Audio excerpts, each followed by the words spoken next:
días a todos. Bueno, vamos a hablar un poquito del tratamiento angiogénico y podemos decir que es un poco la vedette en el tratamiento porque irrumpió en el mercado oftalmológico con mucha fuerza, pero a su vez genera, como dijo Diego, una cantidad de incógnitas y de cosas que todavía no están resueltas, ¿no? Por ejemplo, el paciente tiene que estar dispuesto a un tratamiento agresivo que en realidad todavía no sabemos cuándo va a terminar. Hay un tema económico, tanto del paciente como de los sistemas de salud. Desde el punto de vista del médico, tiene que informar bien al paciente, tiene que estar dispuesto a hacer un buen seguimiento de esos pacientes, ¿tá? Porque si multiplicamos la cantidad de inyecciones que son por el número de pacientes, cada vez tendríamos que tener dedicado muchísimo tiempo a este tipo de pacientes, ¿no? Como vamos a ver, bueno, además, por ejemplo, en nuestro país hay que agregar, yo por ejemplo a mí me tocó ir de testigo a un recurso de amparo porque una paciente reclamó que digamos, el seguro de salud no le cubría. O sea, además de todo, tenemos que estar en el medio de eso, ¿no? Entonces es un tema que tiene muchas aristas y que va a traer bastante cola. Bueno. Como ya se dijo, el tema es cada vez va a haber más diabéticos, ¿tá? En 10 años va a haber más de 300 millones en el mundo. Según el estudio hecho en Wisconsin, a los 20 años, si consideramos todos los diabéticos 1 y 2, 1 de cada 3 pacientes va a tener edema macular. Estamos hablando de cifras que son muy difíciles de manejar. Todos los pacientes diabéticos, en el momento que se le hace el diagnóstico, tienen el riesgo, ¿no? Y como se dijo hoy también, es causa la mayoría de los casos de disminución de agudeza visual en los diabéticos. Durante 25 años, y gracias al estudio del ETDRS, el láser fue el tratamiento estándar, ¿no?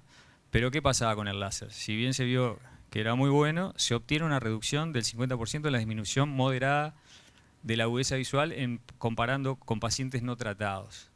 ¿Eso qué significa? Que en realidad a la mitad le frenamos la evolución, pero en realidad son muy pocos que con el láser mejoran la visión. Eso llevó a la necesidad de encontrar y de buscar tratamientos que no solo disminuyan esa pérdida de visión, sino que además permitan mejorarla. Como vimos en el correo de la mañana, el diagnóstico del edema, fundamental la biomicroscopía, ¿no? Tan fundamental que en realidad el edema macular, el edema clínicamente significativo, es una definición hecha con biomicroscopía. La angiografía fluoresceínica, también, como dijimos, como se ha dicho en el correo de la mañana, nos sirve para dos cosas. Uno, para clasificar el tipo de edema, que puede ser focal o difuso, y también para esto, que es un nuevo aspecto que se le está dando importancia últimamente, como dijo Estrellita, que es la isquemia periférica, ¿verdad? Y también la isquemia a nivel macular, porque si nosotros tenemos un paciente con edema que además tiene isquemia, ya sabemos que la evolución, que el pronóstico es malo, ¿no? Entonces la angiografía, a pesar que hubo un momento que uno pensaba, bueno, el OCT ahora va a ser lo único que vamos a hacer, son complementarios y no hay vuelta.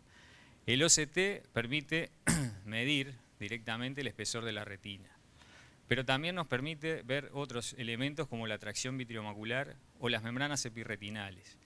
Estas dos patologías pueden estar asociadas al edema macular y pueden mantenerlo. Entonces podemos tener un paciente que está muy bien controlado desde el punto de vista metabólico, pero si mantiene esto, ¿verdad?, una membrana o una tracción, va a persistir ese edema. Y lo otro que nos permite el OCT es el seguimiento de los pacientes tratados. El edema focal, como dijo Adrián, son áreas pequeñas de sudación y que se corresponden con microaneurismas. Eso facilita el tratamiento directamente de esos microaneurismas. Sin embargo, en el difuso tenemos una pérdida generalizada de la barrera hematorretiniana y generalmente no está asociada a los microaneurismas, y en esos pacientes normalmente se plantea los antiangiogénicos o los grid macular o la asociación. ¿Cuál es la patogenia del edema macular? Bueno, la hiperglicemia crónica, que genera productos finales de la glicación, con cambios de las células gliales que rodean esas células endoteliales, llevando a la leucostasis, lo cual lleva a obstrucción de esos vasos, genera isquemia, y esto genera el aumento del factor de crecimiento endotelial. Bueno, acá tenemos un esquema de los vasos.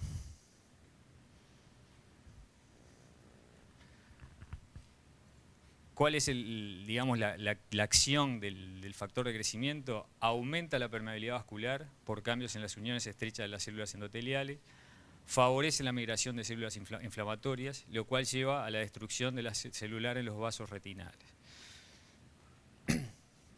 ¿Cuáles son actualmente los antiangiogénicos que hay? El pegaptanib o Macugen, que en realidad se usa muy poco porque bloquea solo una forma de factor de crecimiento y eso hace que sea mucho menos efectivo que los otros productos. La dosis que se utiliza es de 0,3 miligramos cada 6 semanas. Y ahora vamos a entrar un poquito a ver los otros antiangiogénicos y los estudios por los cuales, digamos, se vio que eran útiles, ¿no? Estos estudios, como dijo Adrián, tienen millones de números. Bueno, yo traté de sacar lo que es esencial, ¿tá? Como para decir, bueno, realmente está probado que tienen una utilidad.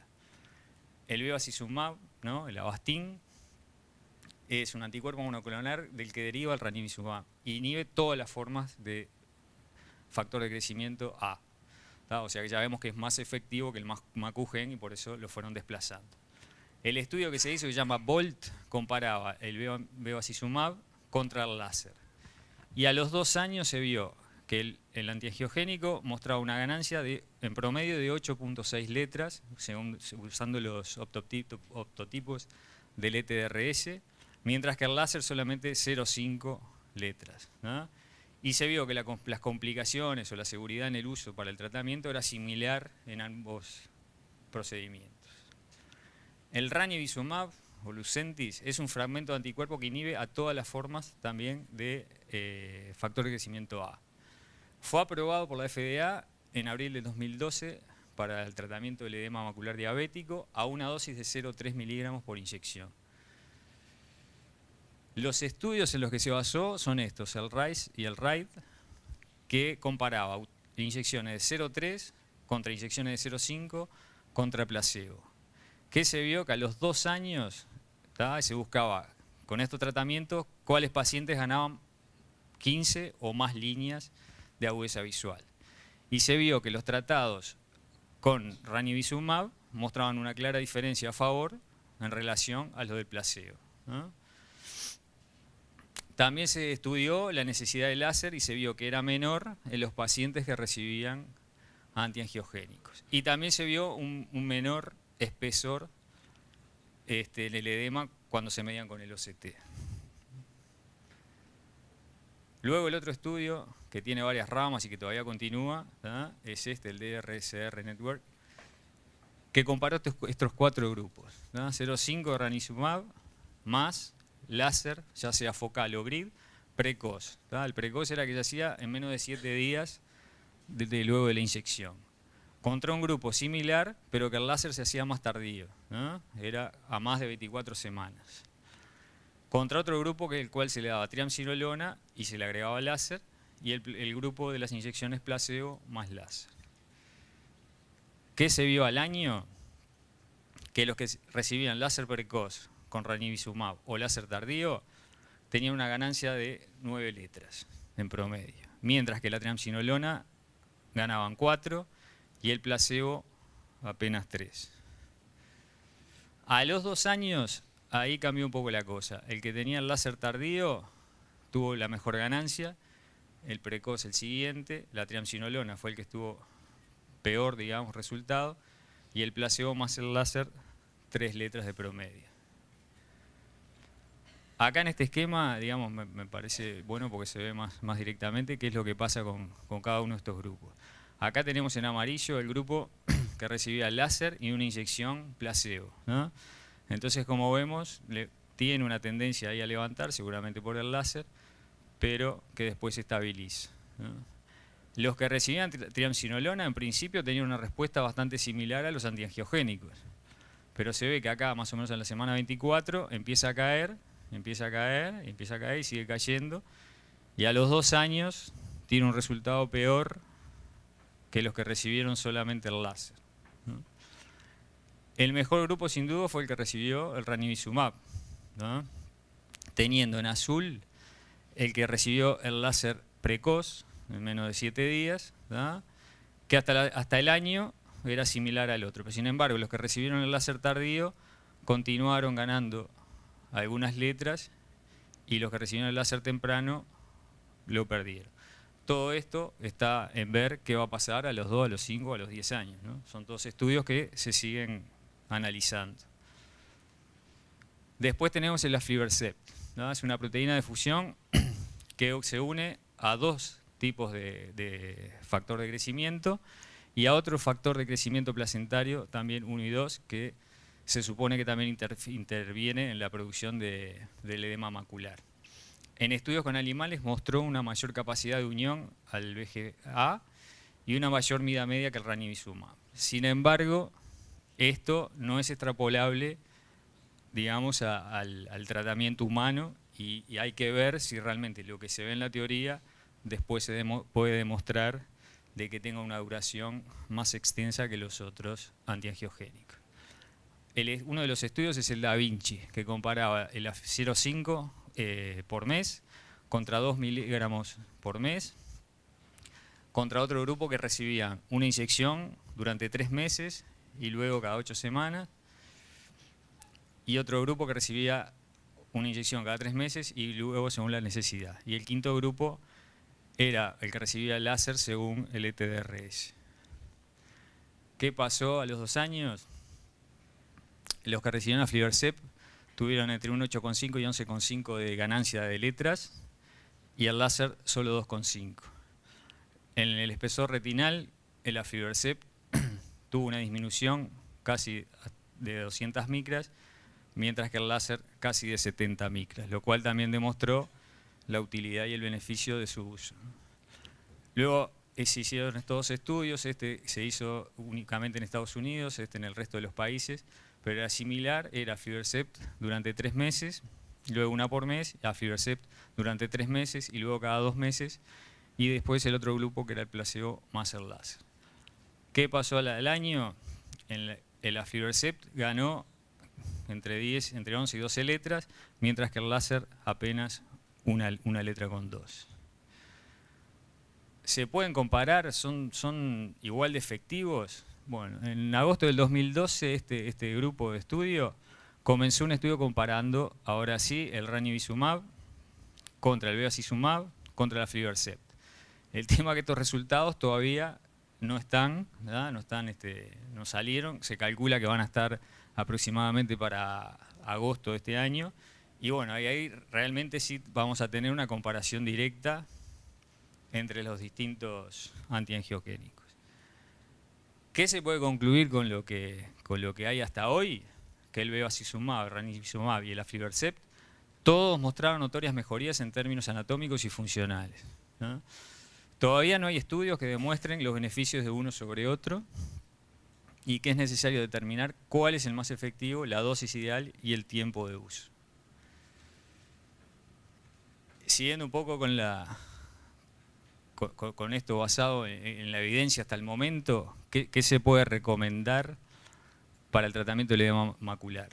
Los antiangiogénicos como tratamiento de primera línea en ojos con edema central y disminución de la agudeza visual, ¿no? Esto sí podemos decir que están demostrados que tienen indicación. Que hay que discutir con el paciente el régimen de dosis, ¿tá? Porque sabemos que es frecuente, prolongada, y también sabemos que el número de inyecciones para mantener la visión disminuye a partir del primer año. Hay estudios que muestran que el primer año los pacientes necesitaban 8 inyecciones en promedio, después 2 y al tercer año una sola para mantener la agudeza visual que se había obtenido. El láser focal o el grid como terapia adjunta a los antiangiogénicos o posiblemente como primera línea en otros con edema macular focal, ¿no? Como decíamos hoy y como dijo Adrián, si uno puede identificar los microaneurismas y están lejos de la fobia, se hace directamente el láser. Considerar esteroides intravítreos en pseudofáquicos o en quienes no responden los antiangiogénicos y controlar la catarata y glaucoma, que son, digamos, los efectos secundarios más habituales. En cuanto a la inyección intravítrea mismo, está, digamos, demostrado por estudios que bajamos el riesgo de complicaciones usando blefaróstato, usando iodinpovidona al 5%, y lo que está en discusión es si los antibióticos pre o post inyección son realmente efectivos, ¿tá? Como siempre, como en las cirugía de catarata, siempre lo que hay que descartar, todo para evitar la endoftalmitis, y lo que está más demostrado es esto, el iofón. Y bueno, como resumen, este esquema me pareció bastante práctico. Si tenemos el edema macular en un diabético, primero se evalúa con como dijimos, biomicroscopía, el OCT y la angiografía. Y ahí vamos a definir si el paciente tiene un edema focal o difuso. Si es focal, con un patrón cincinado, va directamente al láser, ¿tá? Tratando de enfocar directamente a los microaneurismas, o un grid si el paciente tiene un edema más difuso. Si está ubicado en el centro de la fobia, ya no le podemos hacer láser, entonces pasamos a los antiangiogénicos, al igual que si de entrada definimos que el paciente tiene un edema difuso. Una vez hecho el antiangiogénico, se va a ir repitiendo según la respuesta funcional y estructural. ¿Qué podemos hacer con estos pacientes? Además, agregarle en combinación el láser de corta duración o subumbral, ¿tá? Y también descartar que no tenga componentes traccionales, como la membrana epirretinal o una hialoide extensa. Entonces ahí el paciente habría que complementarlo con una vitrectomía y un peeling de la membrana que está ahí sobre la superficie. Si el paciente que estaba sometido a los antiangiogénicos tiene isquemia periférica, según como vimos hoy la angiografía gran angular, se hace el tratamiento de esas zonas isquémicas porque, como se estuvo demostrando, esto también ayuda a mantener el edema macular. Si fallan estos tratamientos, ¿ah? Lo que podemos aplicarle son la triamcinolona o la dexametasona intravitrea. Muy bien, muchas gracias.